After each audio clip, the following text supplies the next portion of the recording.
ये हमारी आज की विषय है।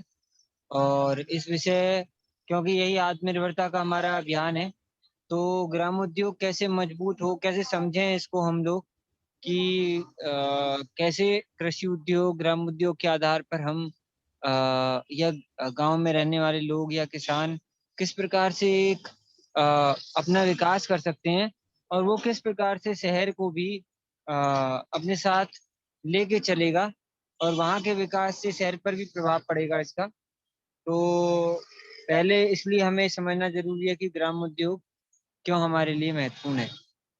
तो अभी भैया हट गए हैं राजेंद्र जी, अभी वो जुड़ जाएँगे, तो फिर वो दोबारा वो करेंगे। मैं शशि प्रभा जी आपको को-होस्ट बना दूँ? अ, उसमें करना क्या होता है मुझे वो पता नहीं है। अच्छा, चलिए कोई बात नहीं है। ठीक है, ठीक है।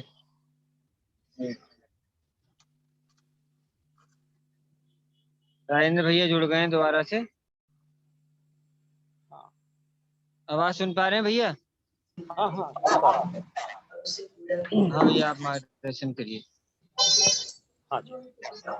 आज दोपहर में भाई लोकेश जी का मुझे फोन आया था। ऐसा ग्राम उद्योग, ग्राम स्वावलंबन पर आपको बात करना है। राजकोट के भाई हमको मिले थे, फिर उनसे कांटेक्ट करके उन्होंने फ़ोन किया, मैंने तुरंत हाँ किया, क्योंकि ये हमारा ग्रामोद्योग को बढ़ाना ये हमारा मिशन है। हम इधर महाराष्ट्र में वंदनीय राष्ट्रसंत श्री तुकडोजी महाराज जी का ग्राम स्वराज्य का विचार इधर पूरे महाराष्ट्र में फैलाते हैं पिछले 10 सालों से। स्वर्गीय राजीव दीक्षित जी, ये महाराष्ट्र में उनका बहुत कालखंड गया है, तो हमारे गांव के तरफ वो आए थे। उनका भी ग्राम स्वराज्य का चिंतन हमने सुना, उनसे स्वदेशी की प्रेरणा ली और उनके पश्चात उनका कार्य आगे बढ़ाने का हम कोशिश करते हैं। हमने सभी देखा कि हमारा जो भारतवर्ष है हजारों सालों से स्वयं पूर्ण, स्वावलंबी और स्वयं शासित रहा है। पिछले 200-300 साल में जो आक्रांता हमारे देश के ऊपर आए हैं, देश में, उसके वजह से हमारा जो व्यवस्था पूरा खंडित हुआ, उसको सुधारने का काम हमारे महापुरुषों ने किया है। उसमें पूजनीय गांधी जी आते हैं, आचार्य विनोबा जी आते हैं, राष्ट्रसंत तुकडोजी महाराज आते हैं। ऐसे अनगिनत महात्मा जिन्होंने ग्राम स्वराज्य को दोबारा स्थापित करने के लिए बहुत अच्छा काम किया। पूजनीय गांधी जी ने तो इसमें हिंद स्वराज नाम का किताब लिखा है, ग्राम स्वराज्य नाम का किताब लिखा है। उसमें ये जो हमारा बिगड़ा हुआ सिस्टम कैसा सुधारना, इसके ऊपर पूरा विस्तृत जानकारी है। तो ये विषय आज मुझे जो रखने को दिया है कि ग्रामोद्योग से ग्राम विकास के ऊपर वंदनीय तुकडोजी महाराज जी ने एक भजन लिखा है। उस भजन को कहते हुए मैं आज का विषय यहाँ से शुरू करता हूँ। हमारे देश में 6.5 लाख देहात है, यानी गांव है। उसमें के साढ़े 6.5 लाख गाँव में से 4,000 सिर्फ शहर आते हैं, बाकी के सब गांव है। ऐसे गांव है जिनका लोक संख्या 500 से नीचे आता है, ऐसे 2.5 लाख गांव है। यानी करीब करीब 6 लाख या 6.25 लाख गांवों से बना हुआ हमारा ये बहुत विस्तीर्ण ऐसा देश है। बहुत सारा देश की जनता देहातों में रहती है। तो उन देहातों के लोगों के लिए वंदनीय राष्ट्रसंत तुकडोजी महाराज जी ने 60 साल पहले ये भजन लिखा था ग्राम स्वराज्य के ऊपर। सुन लो देहातों के भाई, अपना ग्राम राज्य बनवा, कोई मत पूछो शहरों को, अपना ऐसा कार्य उठा, जरसंडा खाद के खड्डे निजहाथे कर डालो, अपनी सड़कें आप बना के शौक में ढेर डालो, गेहूं ज्वार तुअर और चावल सभी अनाज उगवा दो, मिर्च बैंगन और साग टमाटर घर घर में उपजा, ग्राम तैल घानी के जरिए सुंदर तैल निकालो, गांव कपास को वही धुनाकर वही खद्दर बुनो, सहकारी भंडार खुलाकर उसमें माल रखा लो, जो जिसको चाहिए तो माल से माल उठा, गांव ही में कुछ पंच बनाकर वही झगड़ा निपटा लो, अपने जीवन का शिक्षण भी बचपन से दे, कसे उसी की जमीन बाबा, करे उसी का धंधा, टुकड़ा दास रहे पालो तो राम। पूजनीय संत तुकडोजी महाराज जी ने एक ग्राम स्वराज्य का यानी ग्राम उद्योग से ग्राम विकास का जो उनका सोच है वो इस भजन में रखने का कोशिश किया। आज का विषय वह है, इसके लिए मैंने ये भजन किया। हाल ही में हमारे प्रधानमंत्री श्री मोदी जी ने मौजूदा बदले हुए हालात में स्थानीय यानी स्वदेशी आत्मनिर्भरता पर मार्गदर्शन किया था। यह भारतीय आत्मनिर्भरता सामाजिक व्यवस्था और अर्थव्यवस्था को पुनर्जीवित करने के लिए एक अच्छा सोच ऐसा मैं मानता हूँ। लेकिन इस संदर्भ में निम्नलिखित बिंदुओं पर काम करना अत्यावश्यक है ताकि भारत की कृषि आधारित उद्योग प्रधान अर्थव्यवस्था और सामाजिक व्यवस्था स्वस्थ, कुशल और आत्मनिर्भर हो। हमें कहा जाता है कि भारत सोने की चिड़िया था, सोने का धूल यहाँ निकलता था। यानी क्या था, हमारा देश सुजलाम सुफलाम मलयज शीतलाम, यानी क्या, ग्रामोद्योगों से परिपूर्ण हमारा देश रहा है। गांव में जीने के लिए जितने भी चीजें लगती है, वस्तु लगती है, उसका निर्माण गांव में ही होता था। हमको कहा जाता है कि हमारा देश कृषि प्रधान अर्थव्यवस्था वाला है, लेकिन हमारा जो देश था कृषि प्रधान, कृषि आधारित उद्योग प्रधान अर्थव्यवस्था वाला हमारा देश था। आज क्या हुआ, कृषि प्रधान वाला देश हमको कहा जाता है कृषि में उपज निकालो और शहर के कारखानों में दे दो, उसके ऊपर वहां प्रोसेस होता है और उधर से माल हमारे गांव में आके बिका जाता है। यानी कम से कम दाम में जो कच्चा माल है उठाने का कोशिश ये लोग करते हैं। लेकिन हमारा जो व्यवस्था था वो स्वावलंबी था। गांव में ही जो कृषि उपज निकलते थे उसके ऊपर प्रोसेसिंग गांव में ही होता था। अलग अलग उद्योग गांव में ही चलते थे। गांव का पूरा निपटारा होने के बाद, गांव को पूरा मिलने के बाद जो बचता है वो शहर में जाके बेचते थे, वो जाके राजधानी में विदेशों में बेचते थे। ऐसा हमारी व्यवस्था रही। लेकिन गांव में ही आज खाने को नहीं है, हर चीज गांव से बाहर से गांव में आती है।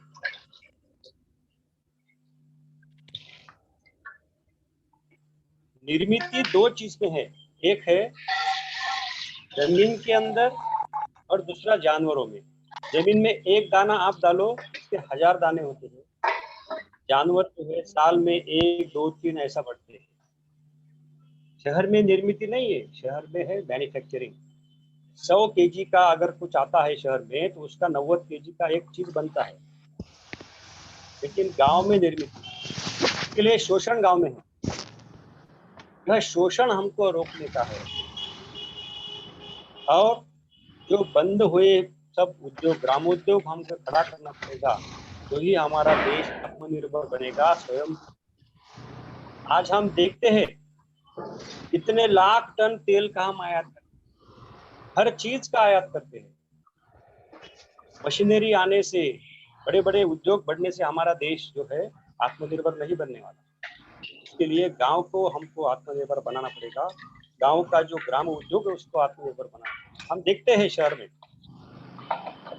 औद्योगिक प्रशिक्षण संस्थाएं होती है, इंडस्ट्रियल ट्रेनिंग इंस्टीट्यूट। उसमें देखा गया है ज्यादातर जो बच्चे पढ़ते हैं वो जाकर शहर में किसी कारखाने में काम करते हैं, लेकिन गांव में कुछ उद्योग खड़ा नहीं कर पाते क्योंकि व्यवस्था ही वैसी बनी है।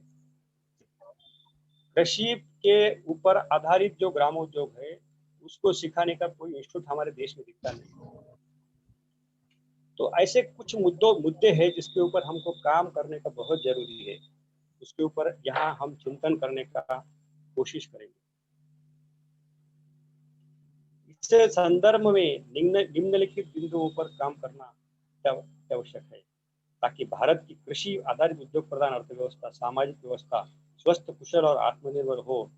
इस संदर्भ में यह कार्य ग्राम स्तर पर या ब्लॉक मंडल लगभग 5 से 10 गांव में शुरू करना उचित रहेगा।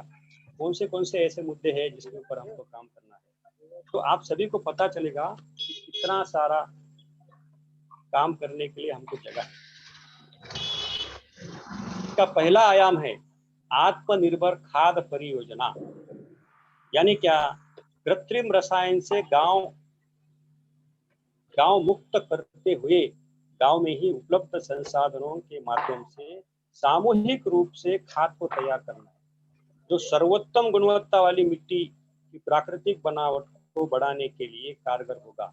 इसमें गोबर, गोमूत्र, खेतों में बचा हुआ काटी कचरा और उपजाऊ मिट्टी का उपयोग करके खाद बनाना होगा। गोमूत्र और गोबर के माध्यम से विभिन्न कीटनाशकों को तैयार करना होगा। मित्रों, हमारे देश में करीब करीब 6 लाख गांव हैं। हम एक गांव में ऐसा सोचेंगे कि एक गांव में अगर एवरेज 1000 एकड़ जमीन है तो हमको साल को 1000 टन खाद लगता है। 1000 टन अगर हमको गोबर और गोमूत्र का खाद डालना होगा तो 6 लाख गांव में इतना खाद हमको लगने वाला है। इसकी उपलब्धता हमारे पास आज नहीं है। इसके लिए हम विदेशों से यूरिया, डीएपी मंगा के हमारे खेतों में डालते हैं। उसका नतीजा हमने देखा है। आज कितना जमीन बंजर होते जा रहा है, जल स्तर कितना घट रहा है, जीवाणु जो नष्ट हो रहे हैं, उससे ये सब जीव, जल, जंगल, जमीन, प्राणी, पर्यावरण प्रदूषित होता है। इसको अगर हमको फिर से करना हो तो गांव में ही उसको खाद बनाने की परियोजना बनाना पड़ेगा। गांव का खाद गांव में बनेगा, गांव के कीटनाशक गांव में बनेंगे, कीट खदेड़क गांव में बनेंगे, उर्वरक गांव में बनेंगे। इस परियोजना में काम करने के लिए दूसरा बिंदु है अनाज प्रसंस्करण उद्योग। हम मुख्य रूप से अनाज, दालें, तिलहन, सब्जियां, फले, फूल और मसाले का उत्पादन करते हैं। हमने देखा है एक उपज आती है तो उसका जो अनाज है हम खाते हैं, उसका जो टहनी है वो जानवर खाते हैं। टहनी जानवर खाते हैं, उनकी ऊर्जा से हम खेती में उनका ऊर्जा का इस्तेमाल करते हैं। उनका गोबर और गोमूत्र फिर हमारे खेत के लिए खाद के रूप में मिलता है। हमको अनाज मिलता है तो जानवरों के लिए काष्ठ मिलता है।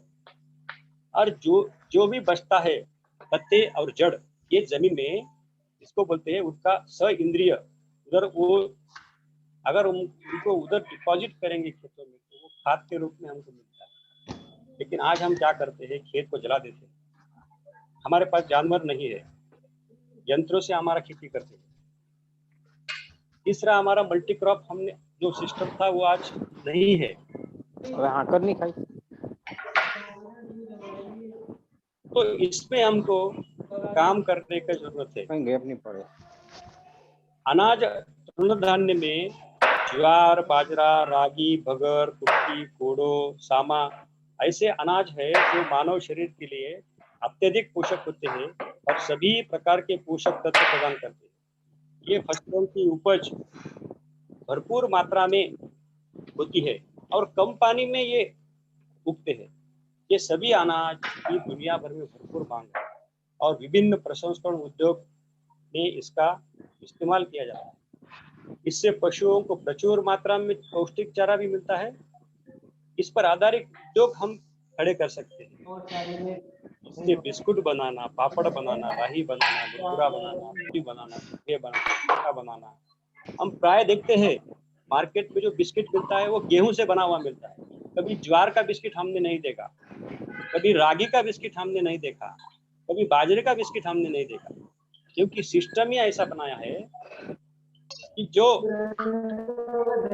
मार्केट में जो प्रोडक्ट बनते हैं उसी का उपज देने के लिए हमको बाध्य किया जाता है। हम हमको ये बदलना पड़ेगा। जो चीज हमारे सेहत के लिए अच्छी है, जो उपज हमारे खेत के लिए अच्छी है, उसको हमको खड़ा करना पड़ेगा। तो उसके ऊपर आधारित प्रसंस्करण उद्योग हमको खड़ा करना पड़ेगा।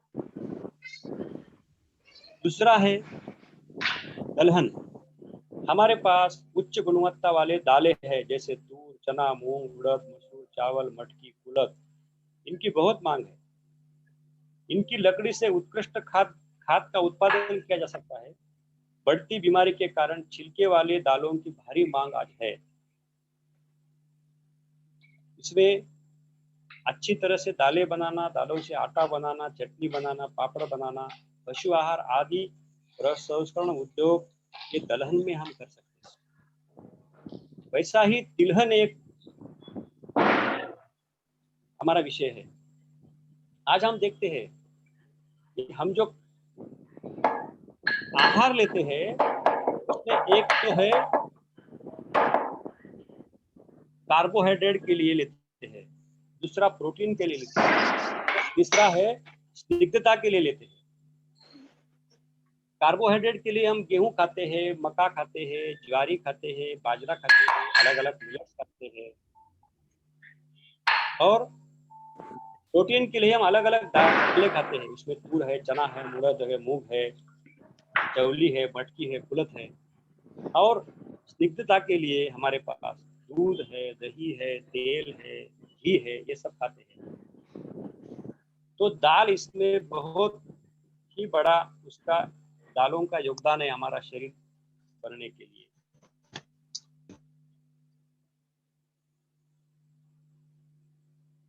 और तीसरा है तिलहन।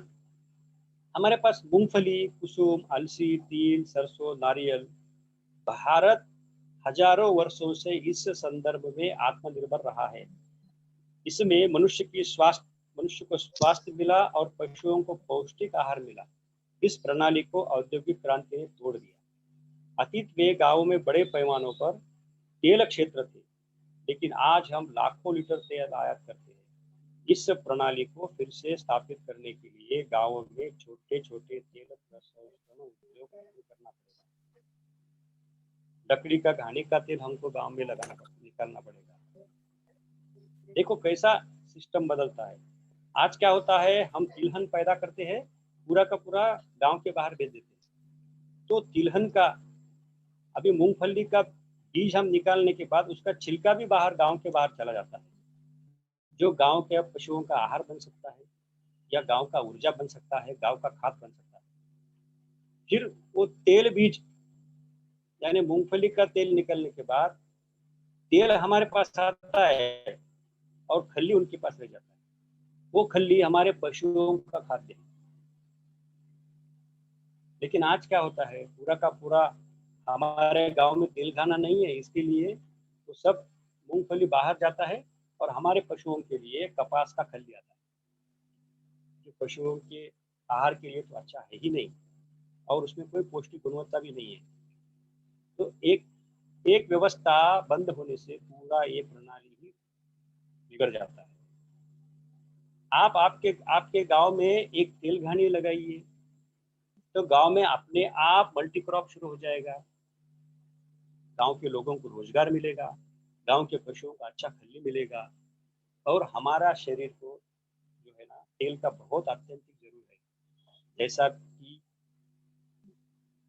दाल है, अनाज है, वैसा तिलहन भी। तिलहन का तेल, तिलहन जो लगाते हैं हम सब, उसका तेल हमारे शरीर के लिए उतना ही जरूरी है, क्योंकि हमारा जो शरीर बना है ये कफ पित्त वात के अनुसार बना है, ऐसा हमको आयुर्वेद बोलता है। जो भी हम अनाज खाते हैं उससे हमको ऊर्जा मिलती है, प्रोटीन से हमारा शरीर सुचारू रूप से चलता है। वैसा तिलहन से हमारा शरीर में जो भी अलग अलग हड्डियों के जॉइंट्स रहते हैं, उसमें जो स्निग्धता चाहिए वो हमारे तेलों से हमको मिलती है। लेकिन हम आज देख रहे हैं, हम तेल कौन सा खा रहे हैं, हम तेल खा रहे हैं सोयाबीन का, तेल खा रहे हैं हम सूरजमुखी का, जो हमारा तेल ही नहीं रहा था। जिसमें अधिक मात्रा में तेल निकलता है उसको तेल बीज कहते हैं। सबसे ज्यादा खोपरे में तेल है, उसके बाद में मूंगफली में तेल है, करदई में तेल है, जवस में तेल है, अलसी में तेल है। सोयाबीन में तो बहुत तेल कम कम होता है, सूरजमुखी में भी बहुत कम तेल होता है। अभी तो राइस ब्रांड आ गया, ये राइस को या सोयाबीन को ऐसा पत्थर पे रख के कूटो, आपको तेल नजर नजर नहीं आप कर सकते हैं।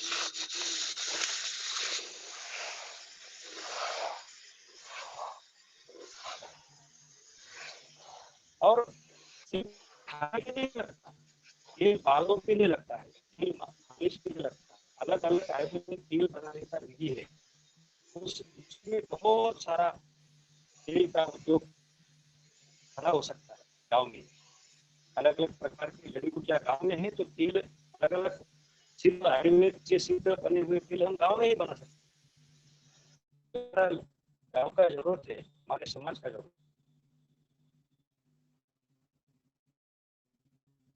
क्या होगा, गाँव तेल खाना का निर्माण होगा, गाँव में अच्छा तेल मिलेगा, पौष्टिक तेल मिलेगा, उसमें कुछ मिलावट नहीं होगी, जानवरों को भी अच्छा खरीदी मिलेगा, पशु आहार मिलेगा, तो जानवर भी अच्छा दूध देंगे, खाने करने के लिए बैलों को शक्ति मिलेगी।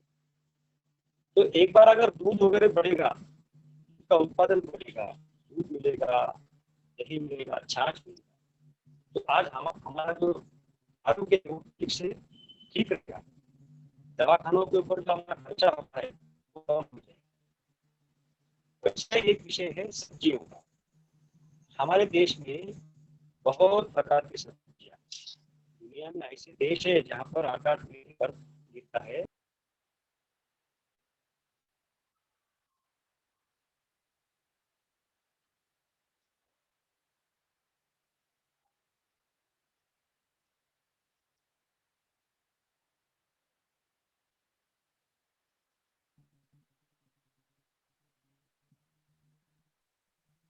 दुनिया के ऐसे बहुत देश है जहाँ पर घास भी नहीं। हमारा देश तो ऐसा है, शहर का करीब करीब 350 दिन यहाँ पर सूर्य निकलता है। इतना हम खुशनसीब लोग हैं। इसके लिए सब्जियां भी हमारे देश में पालक, हरी मिर्च, बैंगन, टमाटर, गाजर, मूली, चुकंदर, आलू, प्याज, लहसुन, चौलाई, मटकी, अम्बड़ा, चंपा, गोभी, खीरा, मटर, मिर्ची, पुदीना, करी पत्ता, हरा धनिया, करेला, छोला, कद्दू, बहुत प्रकार की साग सब्जी हमारे देश में। इस तरह की विविधता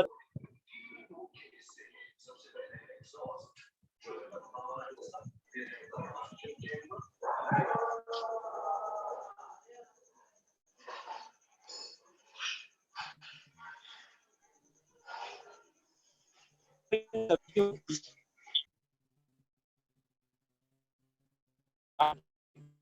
बढ़ाई जाए और वितरण प्रणाली बनाई जाए, किसान को लाभ भैया होगा, कैमरा बंद उत्पादन है। बढ़ेगा। हेलो, कैमरा कैमरा आपका फिगर बंद है, कैमरा नहीं आ रहा।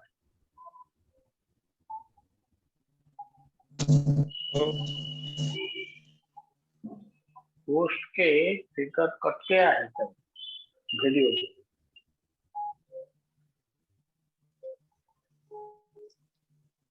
आवाज आ रही है? राजेंद्र जी की आवाज आ रही है आप सभी को? हाँ, आपका तो आवाज आ गया, लेकिन राजीव की नहीं आ रहा है। राजेंद्र जी की आवाज नहीं आ रही जी, काफी देर से ही बहुत कम कट कट के बहुत कम आवाज। समान है तो तिल अमृत के समान है। ये तिल से आया है। बाकी में बाकी सबको वसा बोलते हैं, तिल से जो शरीर निकलता है उसके तेल करने का ज्ञान आयुर्वेद में है।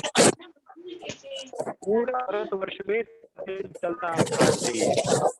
लेकिन अलग अलग क्षेत्र में अलग अलग है, जिसे हम उत्तर एरिया में जाते हैं, जो तटीय प्रदेश समुद्र का जो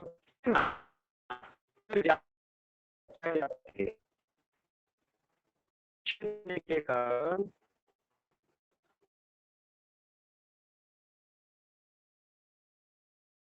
राजेंद्र भैया अपना माइक ऑन कर लीजिए।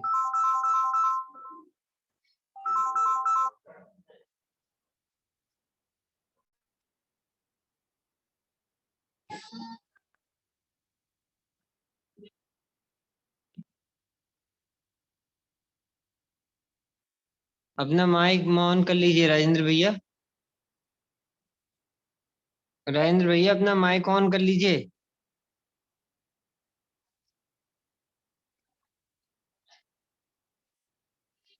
अरे जो क्षार युक्त पानी रहता है उससे हमारा शरीर का जो है कैल्शियम कम होता है। इसके लिए निसर्ग ने हमको बहुत दिया है।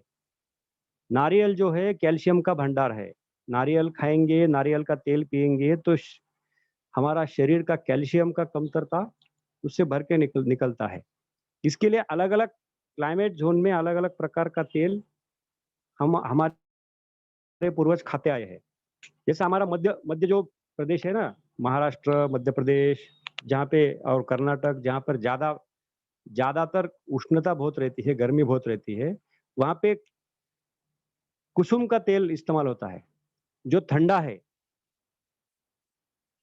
और जो बरसात ज्यादा होने वाले प्रदेश है वहां पर मूंगफली का तेल इस्तेमाल होता है। और जहां पर जाड़ा रहता है वहां पर तिल का तेल इस्तेमाल होता है। तिल का तेल गर्म है, कुसुम का तेल ठंडा है। और वात प्रकोप जहाँ रहता है, जहाँ पे ज्यादा बारिश ज्यादा होती है, वहां पर कुसुम का तेल वातनाशक बोलकर इस्तेमाल होता है। ऐसा हमारा हजारों साल का प्रथा रहा है। उस प्रकार का तेल हमारे देश में प्रतिष्ठित हुआ था। लेकिन आज क्या हुआ, पूरा हिंदुस्तान में सोयाबीन का तेल हम खाते हैं। उसका कोई हिस्ट्री नहीं है, आयुर्वेद में उसके बारे में कुछ बताया नहीं है। वात पित्त कफ में क्या संतुलित करते हैं ये मालूम नहीं है हमको। तभी भी हम धड़ल्ले से वो सब तेल हम आप रोजमर्रा की जिंदगी में खा रहे हैं। सूरजमुखी का तेल भी वैसा ही है, वो भी विदेश से आया है। हमारे देश में पहले सूरजमुखी का तेल खाते नहीं थे। ये तो हमारे लिए हो गया, लेकिन जानवरों के लिए जहाँ पे आज भी बहुत सारे यातायात जानवर करते हैं, बहुत सारा खेत का काम जानवर करते हैं, उनका मुख्य खाद्य ये खली रहा है घानी का, जो आज पूर्णता से करीब करीब गांवों से तो घाना नष्ट हो गया है। तो ये फिर से हमको खड़ा करना पड़ेगा।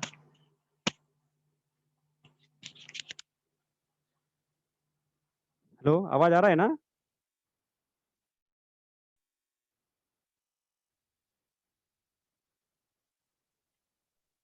आ रहा है आवाज। आ रहा है ना? बोलिए। हाँ हाँ ठीक है, ठीक है, ठीक है, हाँ, ठीक है, वीडियो भी हाँ, आ गया। Okay okay okay okay. तो आपने देखा है कि ये तेल उद्योग पे हम आत्मनिर्भर हो गए। आज हम देखते हैं लाखों लीटर तेल हमारे पास आयात होता है, और हमारे गवर्नमेंट ने एक परवानगी दी है कि अलग अलग तेल मिक्स करके आप बेच सकते हो। इससे क्या हुआ, विदेशों से जो सस्ता पाम तेल हमारे देश में इंपोर्ट हो रहा है, उससे हमारे किसान का जो प्योर तेल है वो कोई नहीं लेता। आप देखिए ना, मूंगफली जो हम खरीदी करने जाएंगे, 100 रुपए केजी से हमको मिलती है मूंगफली का बीज बाजार में। होलसेल भी हम लेते हैं तो 70-80 रुपए केजी से हमको मिलेगा। 1 लीटर तेल अगर हमको निकालना है मूंगफली का तो 3 केजी हमको मूंगफली लगेगा। तो 250 रुपए का तो हमको मूंगफली का बीज लगने वाला मिल रहा है। तो ये मार्केट का 150 रुपए, 130 रुपए, 120 रुपए का तेल हमको कैसे मिल रहा है? ये एक अध्ययन का विषय है। लोगों ने इसका अध्ययन करना चाहिए कि हम किस तरह का तेल खा रहे हैं, सही खा रहे हैं या गलत खा रहे हैं। क्योंकि हम देखे हैं प्राय जो वातजन्य रोग है, जैसा कि पैरालिसिस है, हार्ट अटैक है, आर्थराइटिस है, ब्रोंकाइटिस है, ये गलत तेल खाने से हमको ये सब बीमारियां होती है, ऐसा हमको समझ में आ रहा है अभी। आज देखिए कितने हार्ट के पेशेंट है, हजारों, लाखों लाखों करोड़ों हमको मिलेंगे। तो ये बहुत गंभीर विषय है, इसके ऊपर चिंतन हमको करना होगा। उसी हिसाब से और एक मैंने बताया था कि हमारा देश जो है ना, वो सब्जियों के बारे में बहुत ही क्या बोलते हैं, भाग्यवान देश है कि यहाँ पर बहुत सारे सैकड़ों किस्म की सब्जियाँ हमारे देश में उपलब्ध होती है। दुनिया के कुछ ऐसे देश है वहाँ पर घास भी नहीं उगती, 8-8 महीने बर्फ रहता है। सब्जियाँ तो बहुत दूर है, इसके लिए वो मांसाहारी लोग बने हैं लोग, मांस खाने के सिवा उनके पास कोई चारा नहीं है। लेकिन हम इसके बारे में हम बहुत हज़ारों साल से परिपूर्ण रहे हैं। पालक, हरी मिर्च, बैंगन, टमाटर, गाजर, मूली, चुकंदर, आलू, प्याज, अदरक, लहसुन, चौलाई, मटकी, अम्बाड़ा, चमकुरा, गोभी, भोपड़ा, खीरा, मटर, मेथी, पुदीना, करी पत्ता, हरा धनिया, करेला, गवार, कद्दू, बहुत बहुत प्रकार की साग सब्जियां हमारे देश में है। इस तरह की विविधता दुनिया में कहाँ नहीं मिल पाती है।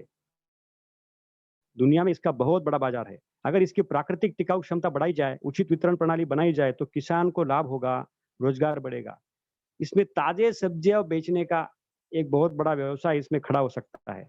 ताजे और अच्छे, प्रकृति के लिए अच्छे और ताजे सूखे सब्जियां बेचना। आज हम देखते हैं कि किसान क्या करता है, मंडी में वो सब्जियां लाता है, अगर उसको उचित भाव नहीं मिला तो वो सब फेंक देता है। 3 महीने, 4 महीने, 6 महीने वो खेत में मेहनत करेगा और एक दिन पूरा वो फेंक देगा। अगर सूखा सब्जी बेचने का व्यवस्था हम खड़ा करेंगे तो बहुत सारे किसान आत्मनिर्भर हो सकते हैं इसमें। इसमें फिर चिप्स बनाना, आज कुछ विदेशी कंपनी आते हैं और हमारे देश में चिप्स बनाते हैं। चिप्स बहुत बड़ा टेक्नोलॉजी नहीं है इसके बनाने के लिए। हर चीज का चिप्स हम बना सकते हैं, हर चीज का। तो चिप्स बनाना, पापड़ बनाना, बहुत सारे प्रकार के पापड़ हम बना सकते हैं। सब्जी पाउडर बना सकते हैं। जैसा कड़ी पत्ता 12 महीने नहीं मिलेगा तो उसका पाउडर अगर बना के हम रखेंगे, धनिया का पाउडर बना के रखेंगे तो साल भर हम यूज कर सकते हैं उसको। तो इसका एक बड़ा ग्रामोद्योग, आप सोचिए ना, कम से कम 6.5 लाख गांव है। मैं जो आपको एक उद्योग बता रहा हूं, उसको 6.5 लाख गुना आप कर सकते हो। हर गांव में उद्योग चलेगा। औषधि रस बनाना, ये सब सब्जी साग ये जो है ना, ये औषधिक रूप से हम खाते हैं। ऋषि मुनियों ने ऐसा ही बनाया है। ऐसे ही ऋतु में ये जो ऋतु में जो सब्जी आती है वो उस ऋतु में प्रतिकार शक्ति के लिए हम उपयोग में लाते हैं। लेकिन अभी क्या हुआ, 12 महीने सब्जी जो आती है वो लेने का प्रथा चला है। ये बहुत गलत है, क्योंकि अलग अलग नक्षत्रों पे आने वाली ये सब्जियां है। औषधीय रस बनाना, सब्जियों का अर्क बनाना आदि उद्योग हम इसमें कर सकते हैं। वैसा ही फलों के बारे में है।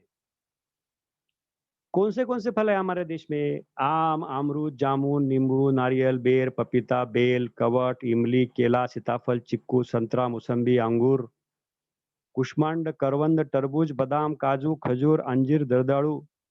हम गांव, खेतों, जंगलों में प्रचुर मात्रा में फलों के पेड़ लगाते थे।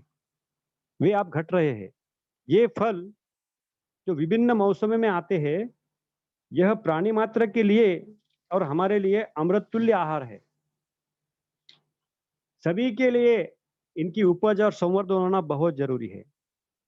आप इनके प्राकृतिक प्रसंस्करण उद्योग कर सकते हैं, जैसे ताजे फल बेचना, सुखाना, पाउडर बनाना, शरबत बनाना, सिरप बनाना, अर्क बनाना, अचार बनाना, मिष्ठान्न बनाना।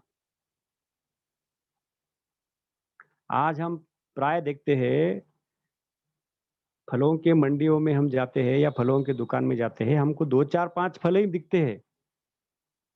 लेकिन हम देखेंगे तो हमारे देश में सैकड़ों प्रकार के फल हमारे देश में मिलते थे, जो हर मौसम में हमको हमारी प्राकृतिक ताकत बढ़ाने के लिए कारगर है। जैसा आप धूप का टाइम है तो हमारे पास तरबूज खरबूज है ना, जो हमारे शरीर से द्रव कम हो जाता है, तो जिसमें ज्यादा द्रव है वो फल हमको मिलते हैं। अंगूर है, तरबूज है, खरबूज है। जाड़े के दिनों में हमको ड्राई फ्रूट खाने में आते हैं। बरसात के दिनों में हमको शुष्क फल मिलते हैं। ये सभी प्रकृति ने हमारे लिए बनाया है। अलग अलग क्लाइमेटिक जोन में अलग अलग फल का खाने का प्रथा हमारे देश में था, लेकिन आज क्या कर रहे हैं हम, सभी जगह एक ही फल खा रहे हैं। इसके लिए हमारे शरीर में रोग प्रतिकारक क्षमता हमको नहीं मिलती। तो इसके ऊपर भी ध्यान देने का जरूरत है। इसके ऊपर कुछ अगर हम उद्योग खड़े करेंगे तो ये व्यवस्था भी खड़ी हो जाएगी। वैसा ही फूलों के बारे में, कौन से फूल हमारे देश में आते हैं? कमल, मोगरा, पारिजात, केवड़ा, जाई, जुई, शेवंती, झंडू, काकड़ा, चाफा, चंपा, कनेरी, कर्दळी, पलाश, गुलाब, कुमुदिनी, बकुल, रजनीगंधा, सदाबहार, कृष्ण कमल, ब्रह्म कमल, अबोली, मधुमालती, जासवंद, जास्मिन, कुमुदिनी, अपराजिता, नरगिस, नागकेशर। हमारे देश को प्रकृति ने भरपूर दिया है। यह फूल दिखने में सुंदर, औषधि गुण से भरपूर और सुगंधित द्रव्य से उत्साह देने वाले यह फूल है। यह फूल अलग अलग ऋतुओं में आते हैं। इसी कारण भारतवर्ष उत्सव और समारंभ से परिपूर्ण रहा है। यहाँ विविध पंथ संप्रदायों में उत्सव की परंपरा रही है। सभी उत्सव में ऋतु में आने वाले फूल अनिवार्य है, इसलिए इनकी मांग और उपयोगिता बहुत है। सभी हम पर विदेशी फूल थोपे जा रहे हैं, वह गंधहीन बेमौसम आने वाले। इनका हमारे सेहत और उत्साह से कोई लेना देना नहीं है। यह परिस्थिति को हमको बदलना पड़ेगा।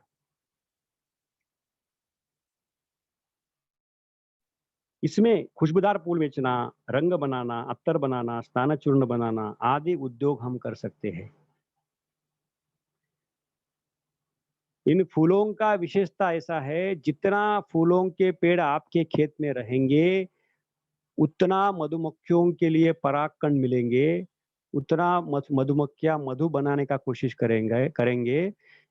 एक फूल से दूसरे फूल के ऊपर जाने का वो कोशिश करेंगे और उधर जो है क्रॉस पोलिनेशन होगा, तो आपका उपज अपने आप बढ़ेगा। अगर आपके खेत में मधुमक्खी का घर बनाया है और आपका अगर उपज फूल पे आया है, उस टाइम आप अगर मधुमक्खी को झड़ा देंगे, तब क्या होगा, आपका उपज घट जाएगा, क्योंकि वो तो उधर से चले जाएंगे दूसरे जगह। आपके खेत में जो क्रॉस पॉलिनेशन करने वाले थे वो ठीक से नहीं हो पाएगा। जितना हवा से और चींटियों से होगा उतना ही होगा। मधुमक्खियों से जो क्रॉस पॉलिनेशन होने वाला है वो नहीं होगा। ये एक चक्र है निसर्ग का। जितने फूलों के पेड़ आप लगाएंगे खेत में, जितने अलग अलग प्रकार के फलों के पेड़ रहेंगे, उतना खेती में जो क्रॉस पॉलिनेशन होगा, उतना आपका उपज बढ़ेगा।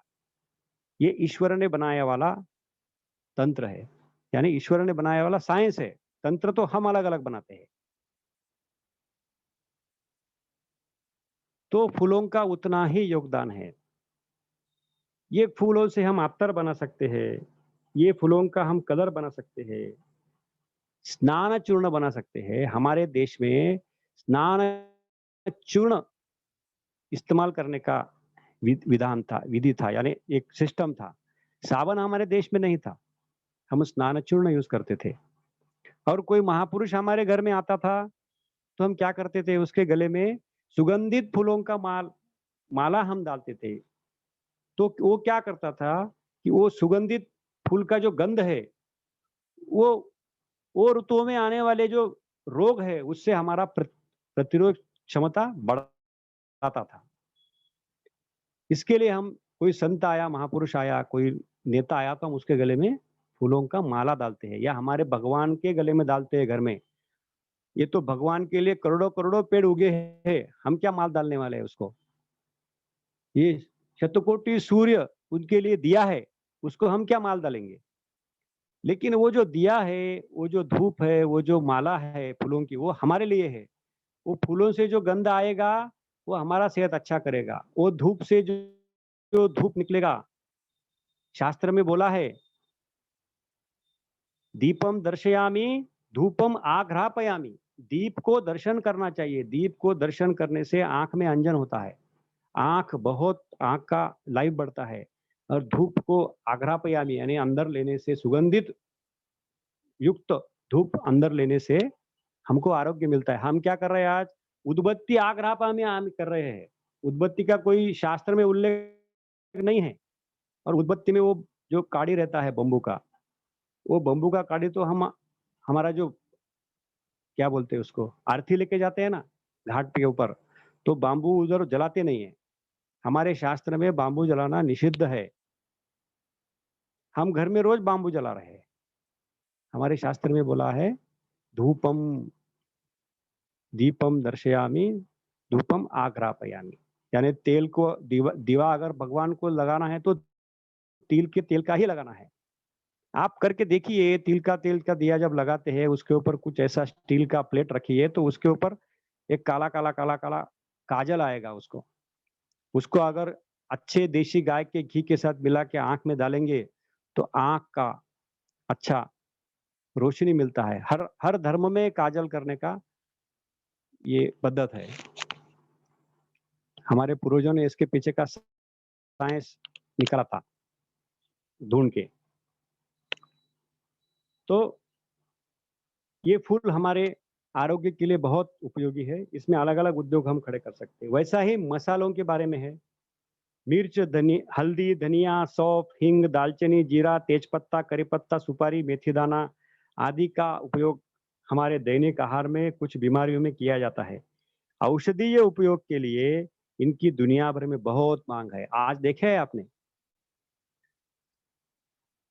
सुंठ का चूर्ण है, हल्दी है, अलग अलग जड़ी बूटी है, इनका काढ़ा है। ये कोरोना के महामारी में कितने लोग कितने काढ़े पिए हैं। ये तो हमारे देश में हजारों साल से प्रथा रही है। हमारे देश के लोग कभी चाय नहीं पिए हैं। चाय तो हमारे ऊपर लादी गई है। 100-150 साल पहले हम चाय नहीं पीते थे। हमारे देश में अलग अलग ऋतुओं में अलग अलग काढ़े पीने की प्रथा थी। इसके लिए शक्कर का इस्तेमाल नहीं होता था, इसके लिए गुड़ का इस्तेमाल होता था। और काढ़ों में कभी दूध नहीं डालते थे। सिर्फ दूध से दही बनाना, दही से छाछ पीना, छाछ को अमृत माना गया है हमारे देश में। दूध बच्चों के लिए, छाछ तरुण लोगों के लिए और बूढ़े लोगों के लिए तेल या घी, ऐसा विधान हमारे देश में रहा है।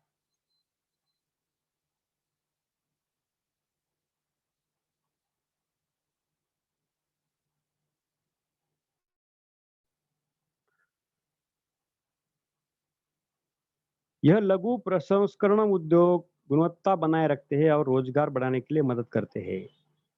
एक इसमें ऐसा कहते हैं कि गांव में अगर हम उद्योग लगाएंगे तो उसमें क्वालिटी होगी, क्वांटिटी कम होगी लेकिन क्वालिटी ज्यादा होगी। अगर गांव से बाहर हम बनाएंगे तो क्वांटिटी बढ़ेगी, क्वालिटी घटेगी। इसके लिए गांव में बनना ही हमारे लिए अच्छा है। औषधीय पौधे की उपज और देखभाल। भारत में विविध जलवायु और परिस्थितिकी तंत्र के कारण जैव विविधता बहुत बड़ी है। यहाँ विभिन्न स्थानों पर हजारों औषधीय पौधे अपने आप पैदा होते हैं। इसी कारण यहाँ ऋषि मुनियों के द्वारा आयुर्वेद की रचना हुई। उदाहरण के लिए गिलोय, अल्वेरा, अनंतमूल, गोखरू, जटामासी, गुगल, अपामर्ग, केना, धूप, अश्वगंधा, शतावर, चंदन, पत्थरचट्टा, सर्पगंधा, कुरडू, सप्तरंगी,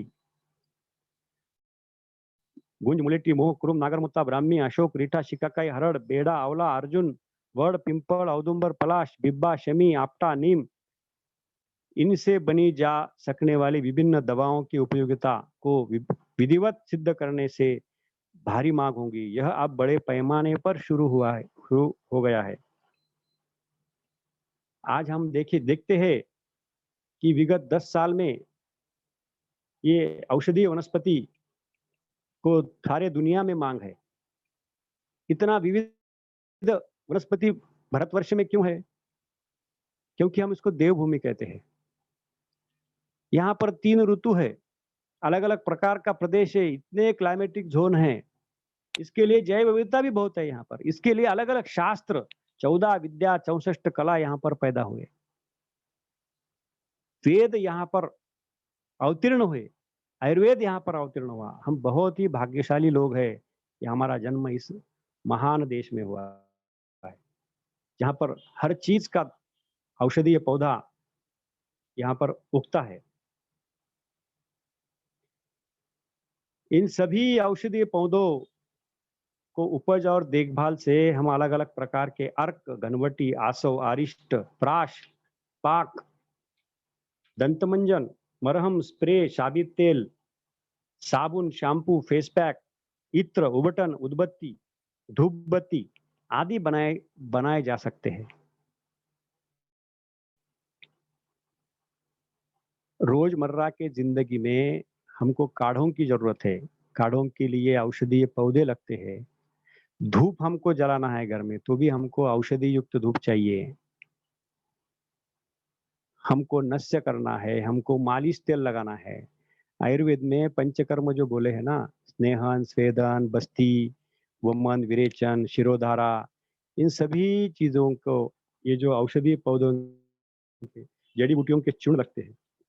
आज हम देखते हैं गांव में बहुत सारे अर्जुन के वृक्ष है, बहुत सारे गोखरू के वनस्पति है, बहुत सारा नागरमोथा रहता है, रीठा, शिकाकाई, ये हम गांव में देखते हैं, लेकिन उसका उपयोग ठीक से नहीं होता। आज हम क्या करते हैं, रेडीमेड केमिकल का शैम्पू लाते हैं और यूज करते हैं। हम देखते हैं आज कि उससे हमको कितना लाभ हुआ। तो ये फिर से ये उद्योग हमको खड़ा करना पड़ेगा, तभी हम समृद्धता की ओर जाएंगे और ये जैव विविधता नष्ट नहीं होगी। ये सारे पेड़ पौधे जिंदा रहेंगे, क्योंकि उसका संवर्धन करना पड़ेगा,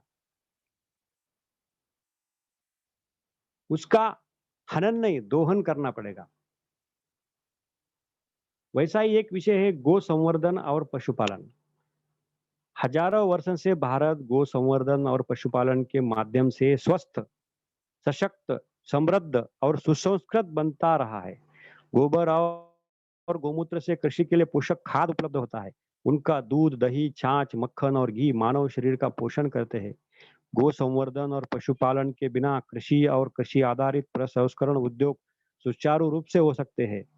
बैलों का शारीरिक श्रम भूमि को उपजाऊ बनाता है और परिवहन का कोई आसान और बेहतर साधन इससे दुनिया में नहीं है। यह एक आत्मनिर्भर प्रणाली है। खाद, पेट्रोल, डीजल, ट्रैक्टर का आयात करना आत्मनिर्भरता नहीं है। फसलों और पेड़ पौधों पर आने वाले कीट के नियंत्रण एवं संतुलन बनाने में पशु और पक्षियों का बहुत बड़ा योगदान है। बैल शक्ति का उपयोग ऊर्जा संसाधनों को बचाता है, जो कम होते जा रहा है। इनमें कृषि उर्वरक उत्पादन परियोजनाएं बनाना, दुग्ध वितरण बनाना, चमड़ा उद्योग के लिए मृत पशुओं की खाल की उपलब्धता, गोबर गैस के माध्यम से ऊर्जा आत्मनिर्भरता आदि उपयोग हो सकते हैं। साथ ही इससे गांव में बड़े पैमाने पर ऊर्जा उत्पादन परियोजनाएं शुरू कर सकते हैं। राजन जी, हाँ, प्रश्न ले लें क्या? थोड़ा रहा है 10 मिनट का, फिर प्रश्न ले लेंगे। 5 ही मिनट का रहा है। हेलो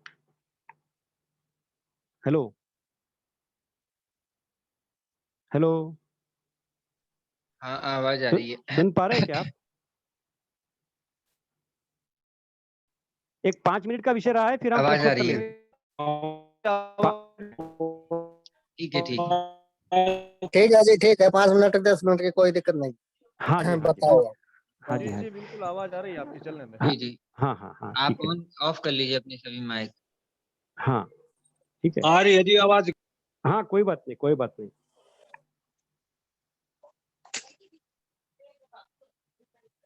हम देखते हैं कि आज हम देख रहे हैं कि देश में अलग अलग पंचगव्य के उपयोगिता हम सिद्ध कर हमारे कुछ लोगों ने सिद्ध किया है।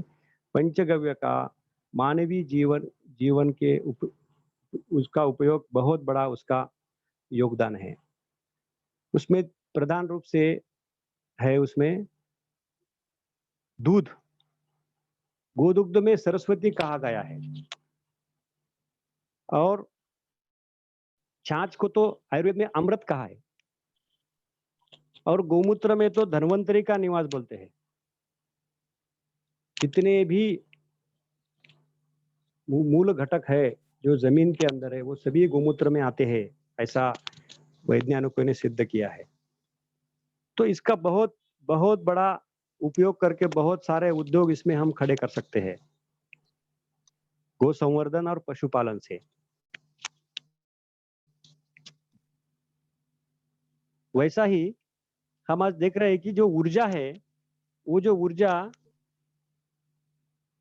किस तरह की ऊर्जा है, पेट्रोल है, डीजल है, गैस है, सीएनजी है। पेट्रोल को बनने के लिए लाखों साल लगते हैं, डीजल को बनने के लिए लाखों साल लगते हैं, गैस को बनने के लिए लाखों साल लगते हैं, कोयला बनने के लिए लाखों साल लगते हैं। नष्ट करने के लिए एक क्षण में हो जाता है वो। बनने के लिए लाखों साल लगते हैं। आयरन होल यानी लोहा बनने के लिए लाखों साल लगते हैं, लेकिन लोहा 100 साल में नष्ट हो जाता है। बनने के लिए लाख साल लगते हैं। डीजल बनने के लिए लाख साल लगते हैं, लेकिन क्षण में नष्ट हो जाता है और जाते जाते हमको प्रदूषण दे जाता है। और वो है कितना? शास्त्रज्ञ ऐसा बोलते हैं, अभी 35-40 साल तक ही ये ऊर्जा संसाधन मिलेंगे, ऐसा सीमित है। 35 साल के बाद क्या होगा? आपके घर के सामने 80 लाख का मर्सिडीज बेंज है, लेकिन 100 रुपए का अगर डीजल नहीं है तो वो कुछ काम का नहीं है। 13वें मंजिल के ऊपर आपका मकान है, लेकिन बिजली नहीं है, कुछ काम का नहीं है वो। जब तक ऊर्जा है तब तक ये आप मजा कर सकते हैं। लेकिन हमारे पूर्वज जो थे वो स्वावलंबी स्वयंपूर्ण थे। वो क्या करते थे कि ये पशुओं का उपयोग ज्यादा करते थे यातायात में, खेती में।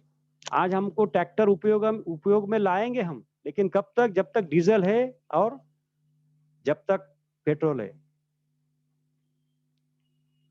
तो गो संवर्धन ही हमारा जो है, उसको तो कोई बैल शक्ति के तो हम उसको रिप्लिकेट नहीं कर सकते आज भी हम देश में। दूसरा एक उद्योग है ग्राम उद्योग, चमड़ा उद्योग। हम विभिन्न चमड़े के सामान का उपयोग करते थे, जिसके लिए हम केवल मृत जानवरों की खाल का उपयोग करते थे। भारतवर्ष में 50 साल पहले जब कारखाने नहीं थे, तब पशुओं को मार के उसका चमड़ा निकालने का कोई प्रथा हमारे पास नहीं थी। जो पशु मर गया उसका चमड़े का खाल निकाल के उसका ही हम सब चीज बनाते थे। उदाहरण के लिए जूते, चप्पल, सीट, बोरे, रस्सी, बैग, बेल्ट, संगीत वाद्य यंत्र आदि सब गांव दराज में बनाए जाते थे। इसके लिए किसी जानवर का वध नहीं किया जाता था। लेकिन औद्योगिक क्रांति ने विशाल कारखाने बनाए, गांव में चमड़ा उद्योग नष्ट हो गया, बड़ी संख्या में जानवर मारे गए। आज केवल 10% पशुधन बचा है। इसके लिए पशु को बढ़ाना होगा और उन्हें बचाने के लिए मृत पशु की खाल से उपयोगी वस्तु बनाने के लिए छोटे पैमानों पर चर्म उद्योग स्थापित किए जाने चाहिए। यह समाज की जरूरत है। नहीं तो हम गांव के बाहर से अगर कुछ हम ले रहे हैं तो वो उनको जो चमड़ा आता है वो सीधा कारखानों से आता है। उसके लिए जिंदा बूढ़ी गाय या ताजी गाय काट के ही उसका बड़े बड़े कारखानों से वो चमड़ा आता है। वैसा ही एक छोटा सा ग्राम उद्योग है, जैसा कि हम बोलते हैं ना, अन्न, वस्त्र और निवारा, मृदा उद्योग। भारत में विभिन्न वातावरणों के लिए विभिन्न प्रकार की मिट्टी उपलब्ध है। मिट्टी का उपयोग हम फसल के उत्पादन के साथ साथ घर के निर्माण और विभिन्न बर्तनों जैसे खाना पकाना और पानी के लिए हजारों वर्ष से मिट्टी के बर्तनों का उपयोग करते आ रहे हैं। मिट्टी के घर में रहने से पर्यावरण के अनुकूल स्वास्थ्य मिलता है। जब भोजन मिट्टी के बर्तन में पकाया जाता है तो सभी पोषक तत्व प्राप्त होते हैं। यह स्वास्थ्य के लिए बहुत अच्छा है। एसी, फ्रिज, कुकर, आरओ के उपयोग से शरीर की रोग प्रतिकारक क्षमता कम हो रही है और बीमारियां बढ़ रही है। इस उद्योग में करने के लिए बहुत कुछ है। उदाहरण के लिए घर बनाने के लिए अच्छी मिट्टी बनाना, पानी के विभिन्न बर्तन, खाना पकाने के लिए बर्तन, मिट्टी के कुकर, मिट्टी के फ्रिज, मिट्टी के तवे और कई उपयोगी चीजें हम मिट्टी से बना सकते हैं। शक्कर और गुड़ प्रसंस्करण उद्योग। हमारे पास लगभग 8 प्रकार की शक्कर और गुड़ हुआ करते थे। यह शरीर के लिए बहुत उपयोगी और विभिन्न खाद्य पदार्थों में उपयोग किया जाता था।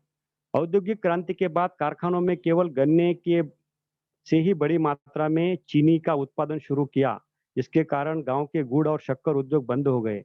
इससे चीनी का उपयोग बड़ी मात्रा में चाय, दवा, दारू और आधुनिक पदार्थ बनाने में किया जाता है। परिणाम स्वरूप 35% लोग बीमार हैं। इसके विकल्प के रूप में गांव में ही शक्कर गुड़ के प्रसंस्करण उद्योग शुरू कर लेना चाहिए।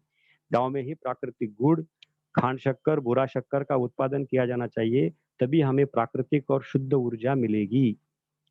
गांव में हम गुड़ बना सकते हैं, गुड़ का पाउडर बना सकते हैं, गुड़ से बुरा शक्कर बना सकते हैं, खांडशेरी शक्कर बना सकते हैं। इसके लिए बहुत बहुत ज्यादा गुंतवणूक करने का जरूरत नहीं है और ये हमारे सभी के लिए सेहत के लिए अच्छा है और किसानों का जो फसल का दाम है ना दुगना करने का ये व्यवस्था है।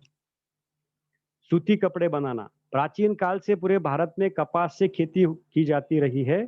इससे हमारी हमारे कपड़ों की जरूरत पूरी होती थी। इसकी मांग हमेशा से रही है। हमारे पास अलग अलग क्वालिटी के कॉटन उपलब्ध थे। पूरी दुनिया में इस तरह का टिकाऊ और स्वस्थ कपड़ों का व्यापार किया जाता था। इस गुण के कारण भारतीय कपड़ा हर जगह मांग में था। अब औद्योगिक क्रांति के कारण सिंथेटिक धागे जो पर्यावरण के अनुकूल नहीं है, स्वस्थ नहीं है, लेकिन सस्ते होने से हर जगह बेचे जा रहे हैं। इनसे बने कपड़े हर जगह बड़ी मात्रा में बेचे जाते हैं। कम मांग के कारण सूती कपड़ों को उचित मूल्य नहीं मिलता है। इसके वैकल्पिक रूप से कपास को कीमत नहीं मिलती है। अब बीटी बीज की उपलब्धता के कारण पुराने कपास के बीज नष्ट हो रहे हैं। इसके लिए हमें अब अपनी सभी पुरानी कपास बीज किस्मों को ढूंढना और पुनर्जीवित करना होगा। ये सूती धागे हाथ चरखा को पूरक है। हाथमाग अधिक हाथ को काम देता है। इसलिए अगर जब चरखा और हाथमाग उद्योग फिर से स्थापित होगा तो यह किसान के कपास को उचित मूल्य प्रदान करेगा और हजारों हाथों को रोजगार प्रदान होगा। यह सभी को स्वास्थ्य भी देगा। सूती कपड़े गर्मियों में ठंडे और सर्दियों में गर्म होते हैं।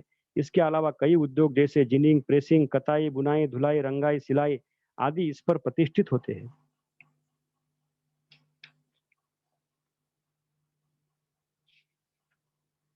लकड़ा उद्योग, अतीत में हमारे पास बहुत सारे जंगल थे। खेतों में और गांव में बड़े पेड़, फलदार पेड़ थे। इस महान पेड़ पर बड़ी संख्या में पक्षी रहते हैं और ये पक्षी सभी फलों के पेड़ों के बीच प्रत्यारोपण में प्रमुख भूमिका निभाते हैं। बढ़ती आबादी के वाणिज्यिक उद्देश्य के वनों की कटाई के कारण पेड़ और लकड़ी दोनों खत्म हुए हैं। हजारों सालों से हम लकड़ी के विभिन्न जीवन उपयोगी वस्तुएं और उपकरण बनाते आए हैं। उसी तरह से ऊर्जा प्राप्त करते हैं। विभिन्न ऊर्जा संसाधनों के अनुसंधान और उपयोग के कारण यह प्राकृतिक प्रणाली बाधित हो गई है।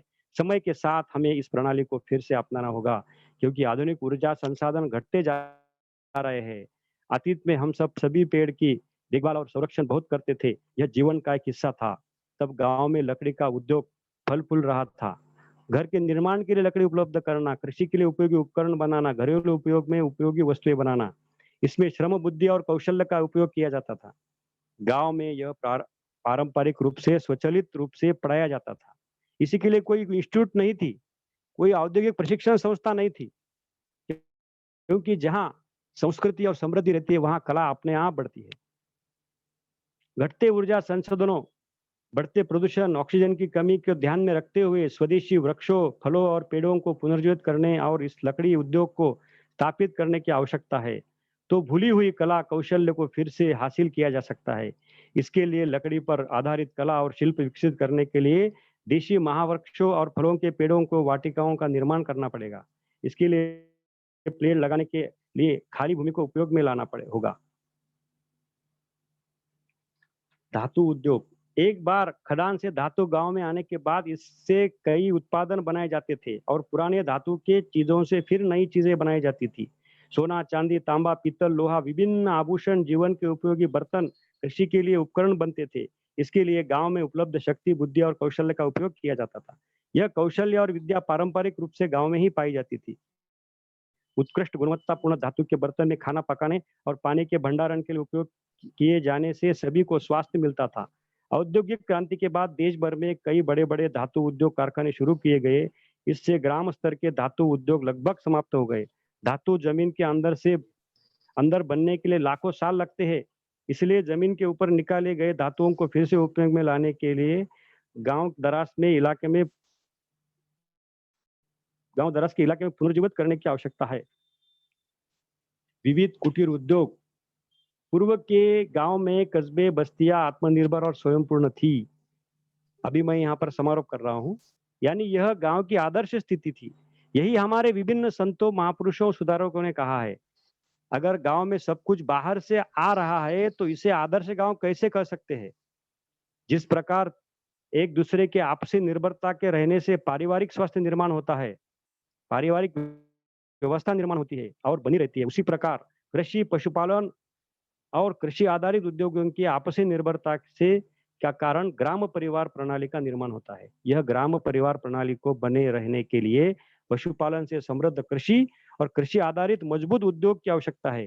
इसलिए अब जमीन की उपजाऊ शक्ति और पर्यावरण पर आधारित कृषि उपज को संसाधित करने वाले उद्योगों को गांव में खड़ा शुरू करना किया जाना चाहिए। अन्यथा कच्चे माल को शहर में मिट्टी की कीमत पर बेचना होगा और तैयार माल को शहर से 4 गुना दाम पर भी अधिकतर मिलावट रूप में लेना होगा।